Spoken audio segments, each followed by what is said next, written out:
নমস্কার বন্ধুরা, আজকে আবার এসে গেছি একটা নতুন রেসিপি নিয়ে। তো আজকে রেসিপিটা হচ্ছে জলপাইয়ের চাটনি। তো প্রথমে সর্ষে ফোড়ন, অল্প তেলের মধ্যে সর্ষে, তেজপাতা, শুকনো লঙ্কা ফোড়ন দিয়ে দিয়েছি। আর জলপাইগুলোকে হালকা করে গা ছাড়িয়ে গোটা গোটাই রেখে দিয়েছি, কারণ ভেতরে দানা আছে যেহেতু। তো জলপাই টমেটোগুলো দিয়ে দিয়েছি, আর দিয়েছি জিনিসটা গাঢ় হওয়ার জন্য দিয়েছি আমি খেজুরটা ছোটো ছোটো করে কেটে নিচ্ছি, ভেতরে দানাটা ফেলে দিয়ে। তো এবার যেটা করব সেটা হলো খুব তাড়াতাড়ি হয়ে যায়। এবার মিষ্টি, আমি বাতাসাটা ইউজ বেশি করি, ওই জন্য বাতাসা দিয়ে দিয়েছি চড়া মিষ্টি হওয়ার জন্যে। আর চাটনিটা বেশ কাদা কাদা থকথকে ব্যাপারটা হবে, ওই জন্য দিয়ে দিয়েছি বেশ খানিকটা তেঁতুল। মানে চটপটা যা সুন্দর খেতে হয় না এইভাবে বানালে।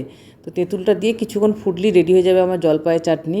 তো আর একটা যেটা বিষয় সেটা হলো এই যে কোনো এই ধরনের চাটনিতে মিষ্টিটা চড়া দিতে হয়, অর্থাৎ বাতাসা চিনি যেটাই হোক না কেন সেটা চড়া পরিমাণে দিতে হয়। তো একটু ফুটেছে, রেডি হয়ে গেছে আমার গরম গরম জলপাইয়ের চাটনি। এই যে এখনও ধোঁয়া উঠছে। এই জলপাইগুলো দেখতে গোটা লাগছে, কিন্তু এটা সিদ্ধ হয়ে যায় অল্প একটু ভাপালেই, মানে তেঁতুলটা মিষ্টিটা দিয়ে ফুটলেই চাটনিটা সিদ্ধ হয়ে যায়। তো শেষ পাতে যদি চাটনি থাকে তাহলে খাওয়াটা পরিপূর্ণ হয়ে যায়।